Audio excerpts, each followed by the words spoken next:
Alaminglaba. Hello and welcome everyone to MMTV's weekly news program. I'm Quentin Covington, bringing you the latest updates on the most important and significant developments happening in Myanmar and around the world. In today's broadcast, we'll cover the ongoing humanitarian crisis affecting millions of people in Myanmar, the efforts of the international organizations to provide aid, and the critical discussions happening at the regional and global levels to resolve the conflict. We have reports on crucial issues such as relief programs by the National Unity Government, the severe impact of flooding in Karenni State, the growing number of displaced children without access to healthcare and education, and the international call for an end to violence against civilians.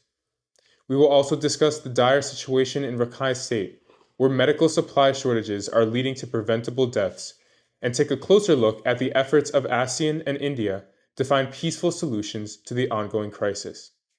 Stay with us as we bring you the detailed reports, figures, and updates on these pressing issues. Let's begin with the headlines. The NUG Minister of Labor implements public relief and village-based livestock development programs.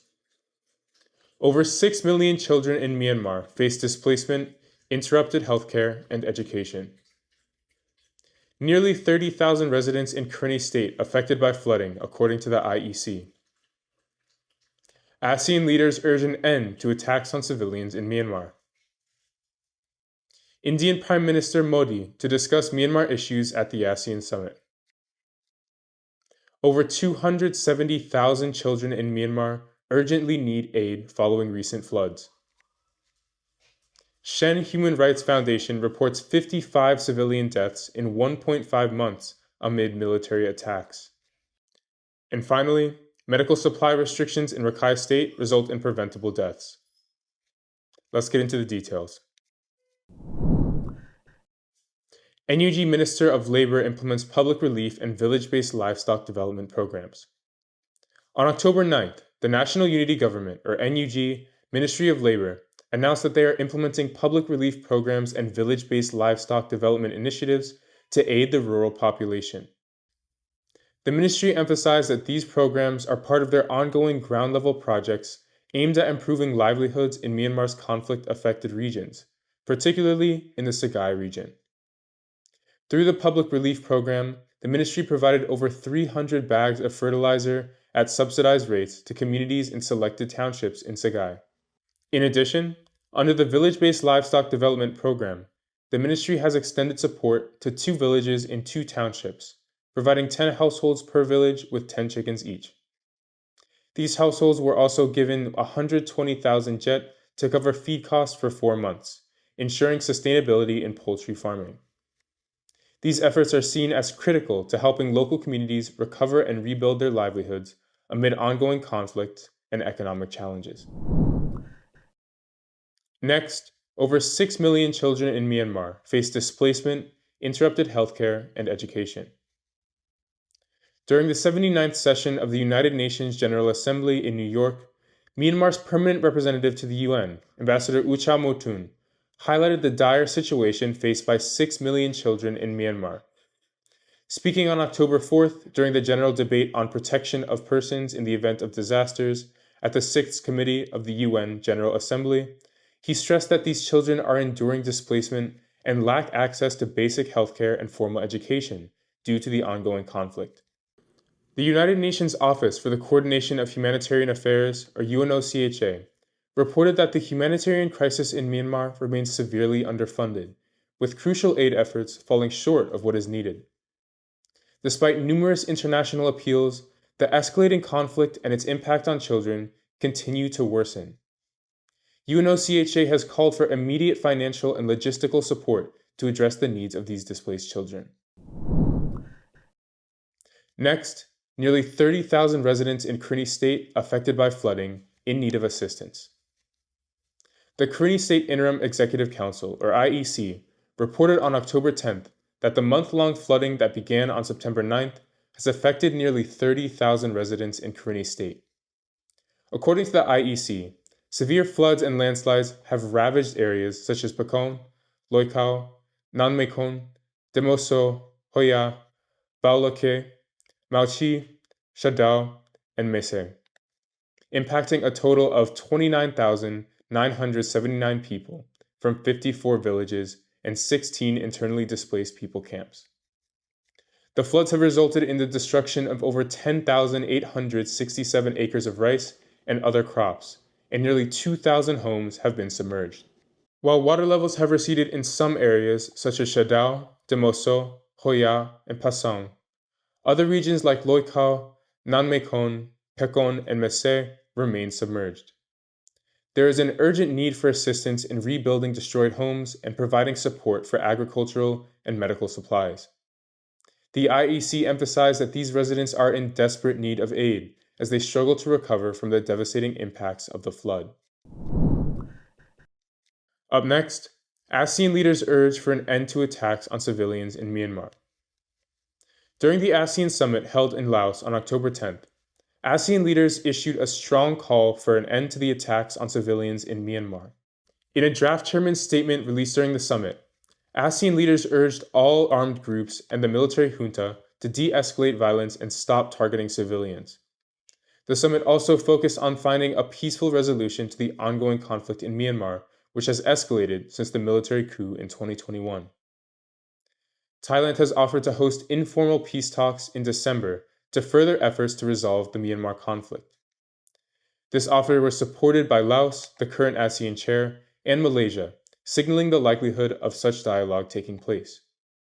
However, both the military junta and the National Unity Government have yet to respond to ASEAN's leaders' call for a dialogue. The ongoing violence in Myanmar has had devastating consequences, and ASEAN leaders are urging all parties to seek a peaceful resolution to the crisis. Next, Indian Prime Minister Modi to discuss Myanmar's issues at ASEAN Summit.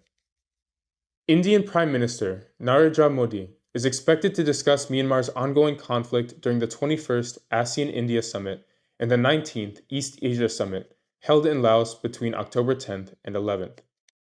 The Prime Minister's visit comes at a time when regional concerns about security and stability are growing due to the persistent violence in Myanmar. According to reports, India has consistently advocated for Myanmar's return to democratic rule, and it is expected that Prime Minister Modi will reinforce this message during the summit. The ongoing violence and clashes in Myanmar, which have persisted since the military coup 3 years ago, have raised concerns about regional security. India, as a key regional player, is expected to play an important role in discussions about Myanmar's future. Next, over 270,000 children in urgent need of aid after Myanmar's floods. On October 7th, the United Nations Office for the Coordination of Humanitarian Affairs, or UNOCHA, released a statement reporting that more than 270,000 children in Myanmar are in urgent need of aid following recent flooding. Over 1 million people have been affected by the floods, and children are particularly vulnerable. Many children have been separated from their families, are suffering from physical and emotional trauma, and face heightened risks of landmine explosions and drowning. The UNOCHA also warned that children are at an increased risk of waterborne diseases such as diarrhea, dengue fever, malaria, and cholera.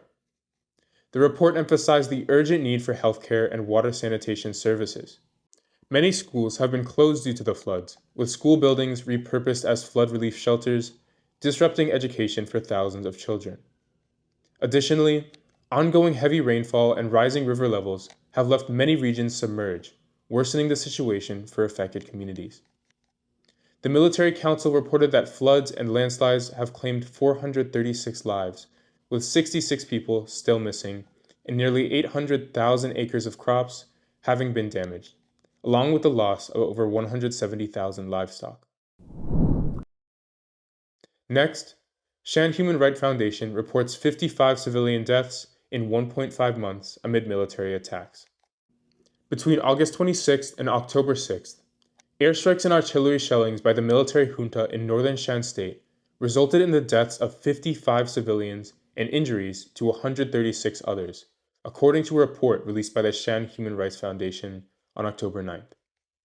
The affected areas include Pisau, Chaukmei, Nangkyo, Namkhao, Lashou, and Mongyai, where over 450 buildings were destroyed during the military operations. The majority of civilian deaths and the destruction of residential structures resulted from airstrikes and artillery fire rather than direct combat. The military junta has been targeting the Taong National Liberation Army, or TNLA, and the People's Defense Forces, PDF, in these areas, leading to widespread destruction. The SHRF report also highlighted that from August 27th to October 6th, airstrikes by the Kala 23rd Battalion in Pisau alone killed 18 civilians and injured 34 others. Between May and August of 2024, the military junta conducted 1,321 airstrikes nationwide, resulting in 455 deaths and 819 injuries, according to independent research organization Nyalin Tin Analytica. And lastly, medical supplies in Rakhine State result in preventable deaths.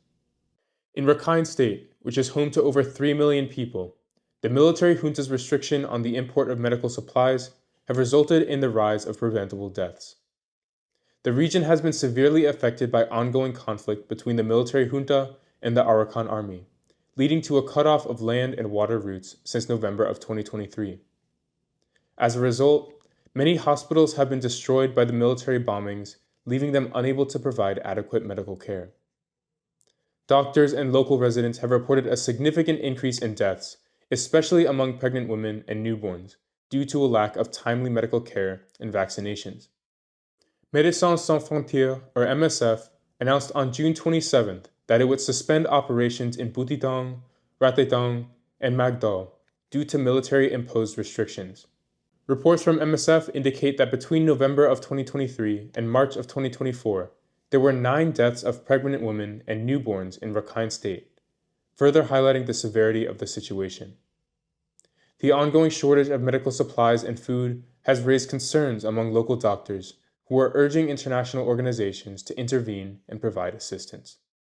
The fighting between the military junta and the Arakan army has been ongoing for approximately 10 months, with the AA now controlling 10 of Rakhine's 17 townships, as well as Palatois Township in Chin State. Clashes continue in Magdal, Gua, and An townships, further complicating efforts to provide humanitarian assistance. These are the reports that we have compiled over the past week. Every day, the people of Myanmar continue to strive for democracy and human rights in various forms. Therefore, we urge the global community, including citizens and nations worldwide, to unite in support of efforts to restore democracy and fundamental human rights in Myanmar. Currently, the people of Myanmar are not only confronting the devastating consequences of floods, but also the challenges of armed conflict. We encourage all to continue standing in solidarity and provide assistance to those affected as we persist in our efforts. Thank you for watching MMTV News. Stay tuned for updates, and we'll see you again next week.